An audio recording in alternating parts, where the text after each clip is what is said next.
गदर और अब ये गदर बढ़ गया है। हालांकि राहत की बात यह है कि बीवीजी कंपनी काम पर लौट आई है। नगर निगम विवाद, सतीश पूनिया का राज्य सरकार पर हमला, बीजेपी जनता की अदालत में जाएगी।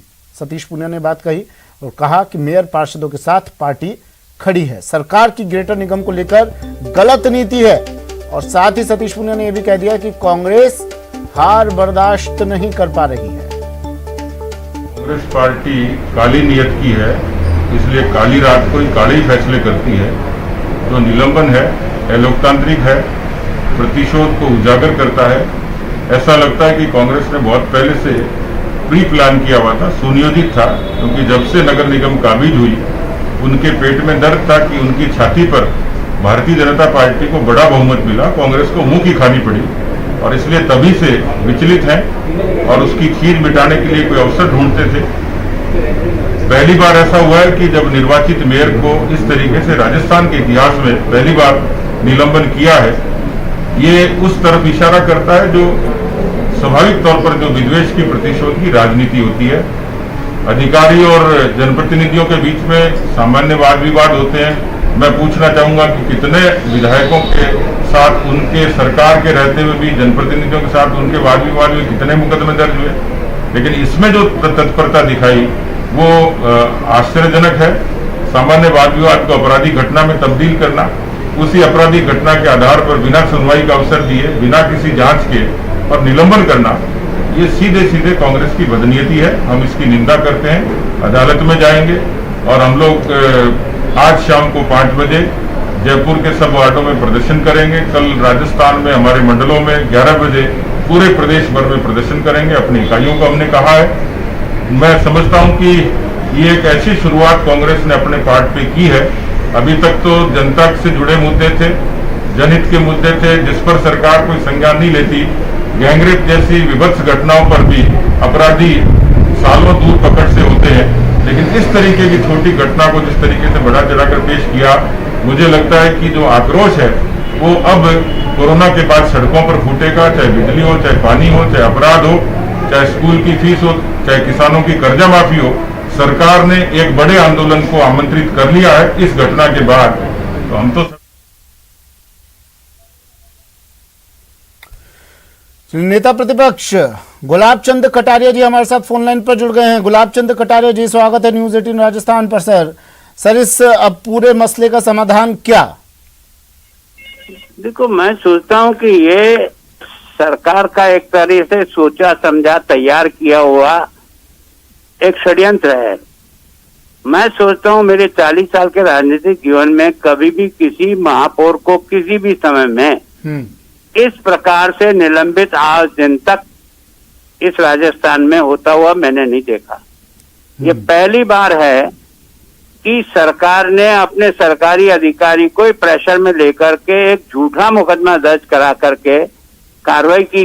वो चलो, वो अपनी जगह कार्रवाई होती रहेगी, लेकिन बिना उनको अपना पक्ष रखे, बिना उनको सुने, बिना उनको जानकारी को प्राप्त किए आप सीधा ही रात को 11:30 बजे उनको निलंबित कर देते हो। यह राजनीतिक प्रतिशोध का सबसे निकृष्ट नमूना जो है वो सर एक चीज बताइए ना गुलाब चंद जी, आप कह रहे हैं सरकार ने अपने एक अधिकारी को पर दबाव डालकर, है ना सर, यही शब्द काम में लिया आपने कि सरकार ने अपने एक अधिकारी पर दबाव डालकर इस तरह का कृत्य किया, निकृष्ट कृत्य किया। सर आप भी सरकार में रहे हुए हैं, इतना आसान होता है कि अधिकारी को दबाव में लेना और उससे कहलवा देना कि भाई मेरे साथ मारपीट हुई है, हाथापाई हुई है, गाली गलौच हुई है, उस अधिकारी का भी आत्मसम्मान है, वो किसी के दबाव में इस तरह से काम कर सकता है क्या सर? इतना आसान होता है? ऐसा कई बार कई समय पर अधिकारियों के द्वारा इसी प्रकार की रिपोर्टें दर्ज की हुई। राजस्थान की विधान बीजेपी की भी सरकार रही है तो दबाव में लिया जा सकता था उस वक्त भी। सरकार के अधिकारी ने कोई भी रिपोर्ट दर्ज कराई होगी तो रिपोर्ट दर्ज की होगी, लेकिन रिपोर्ट दर्ज करना एक अलग चीज है। रिपोर्ट के बारे में उसको सामने वाले को अपना पक्ष रखे बिना सरकार का निलंबन करना बिल्कुल गैर जिम्मेदारान काम है। हाँ, कार्रवाई करें पुलिस की, वो अपनी प्रक्रिया है, उनके जो एविडेंस आवेंगे नहीं आएंगे जो होगा, लेकिन सरकार उसको अपना पक्ष रखने ही नहीं दे। उसके पहले ही उसको निलंबित कर दे रात को 11:30 बजे संडे के दिन। मैं सोचता हूँ ये इस बात के सबूत है, और अब तक राजस्थान में कोई एक भी उदाहरण है। देखिए गुलाब चंद जी, 2 सवाल आपसे। पहला सवाल ये है कि निलंबन सरकार कांग्रेस से जो बात हो रही है वो कह रही है निलंबित इसलिए किया गया है ताकि किसी तरह के जांच प्रभावित ना करें। पहली बात तो ये कांग्रेस की तरफ से सफाई। और दूसरा सवाल मेरा वही सर, पहला वाला सवाल आपसे दोबारा पूछ रहा हूं मैं कि आपने ये बात कही कि अपने अधिकारी पर दबाव डालकर उससे कहलवाया गया, इतना आसान होता है? आसान तो सरकार के हमारे टाइम पे हो या किसी टाइम पे हो, कई अधिकारियों ने इसी प्रकार से जनप्रतिनिधियों के खिलाफ कई बार मुकदमे दर्ज कराए, वो जो आप सरकारी रिकॉर्ड पर है। लेकिन उसके कारण से तुरंत कार्रवाई हो गई हो, कहती है उसके बाद अधिकारी मुकदमा दर्ज करवा देता है। नहीं, ऐसा कोई जरूरी नहीं है। अगर बिना सरकार के कोई भी किसी अधिकारी ने किसी जनप्रतिनिधि या किसी पार्षद या किसी के खिलाफ या किसी चेयरमैन के खिलाफ रिपोर्ट दर्ज तो कई हुई है राजस्थान में। हाँ, तो सर हो सकता है ये भी उसी कैटेगरी में आता हो ये मामला। जरूरी थोड़ी है कि सरकार ने कहा हो अधिकारी से और फिर उसने मुकदमा दर्ज करवाया। आपने कहा सरकार ने कहा, दबाव डाला, जरूरी नहीं है ना ये भी? आदमी मेरी बात समझने की कोशिश करो। मैं जिंदगी में झूठ बोल करके राजनीति करने वाला नेता नहीं हूँ।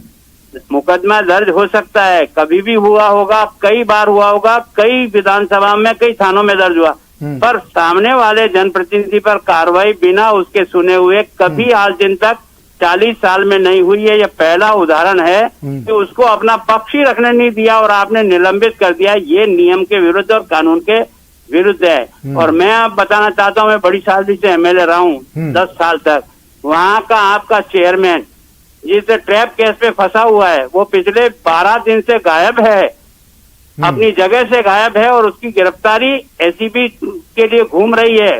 उसको सस्पेंड करने का समय नहीं है आपके पास।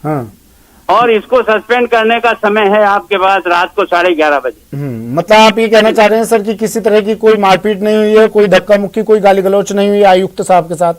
ये तो खोज का विषय है। जो एफआईआर दर्ज किए वो तो तथ्य वो इकट्ठा करेंगे। अच्छा। क्या प्रमाण मिलेंगे, क्या नहीं मिलेंगे, क्या सत्य है, क्या झूठ है, वो अपनी जगह। लेकिन सामने वाले पक्ष को अपना पक्ष नहीं रखने के। अच्छा, और एक आखिरी सवाल सर, आपके कहने का मतलब क्या ये समझा जाए जिस तरह पहले भी समितियों को लेकर कोर्ट जाना पड़ा था और अब ये मामला, क्या ये मतलब निकाला जाए, बीजेपी के जितने नेताओं से बात हुई अभी मेरी और अब आपसे बात हो रही है कि सरकार या कांग्रेस अड़ंगा लगा रही है बीजेपी का, अब बोर्ड बन गया तो ये तो आपको प्रमाणित हो गया ना। समितियों के बारे में आप जैसा कह रहे हो, मैं भी ये कह रहा हूँ कि समितियां बनी हुई उनको आपने रिजेक्ट कर दी, वो तो कोर्ट से जाकर के वापस लेकर के आए और समितियां काम कर रही है।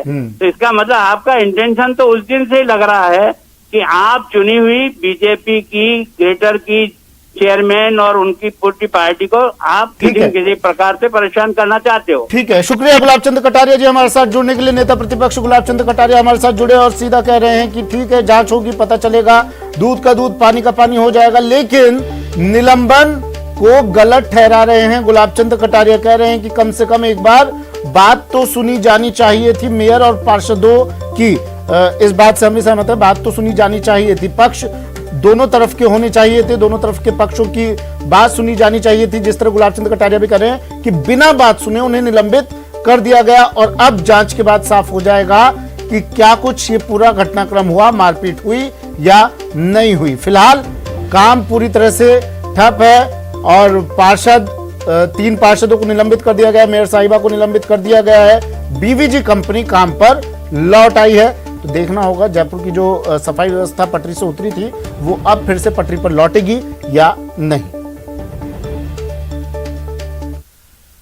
नेटवर्क 18 यह सुनिश्चित करना चाहता है कि हर भारतीय को कोविड-19 टीकाकरण मिले। टीकाकरण जागरूकता बढ़ाने के लिए नेटवर्क 18 और फेडरल बैंक की पहल